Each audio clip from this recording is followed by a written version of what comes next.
টানা 10 দিন বন্ধ থাকার পর অবশেষে সচল হচ্ছে মোবাইল ইন্টারনেট সেবা। ডাক, টেলিযোগাযোগ ও তথ্য প্রযুক্তি প্রতিমন্ত্রী জুনায়েদ আহমেদ পলক জানিয়েছেন, রোববার বিকেল ৩টায় সারা দেশে 4G ইন্টারনেট সেবা চালু করার মাধ্যমে ফিরছে মোবাইল ইন্টারনেট। সকালে বিটিআরসি ভবনে মোবাইল অপারেটরদের সাথে বৈঠক শেষে তিনি এ তথ্য দেন। একই সাথে সকল গ্রাহক বিনামূল্যে 5GB ডেটা পাবেন বলে জানান প্রতিমন্ত্রী।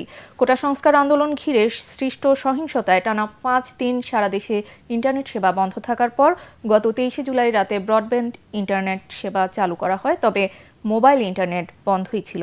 এবার দেশের 13 কোটি গ্রাহকের মোবাইল ইন্টারনেট সেবা পাওয়ার অপেক্ষা শেষ হচ্ছে।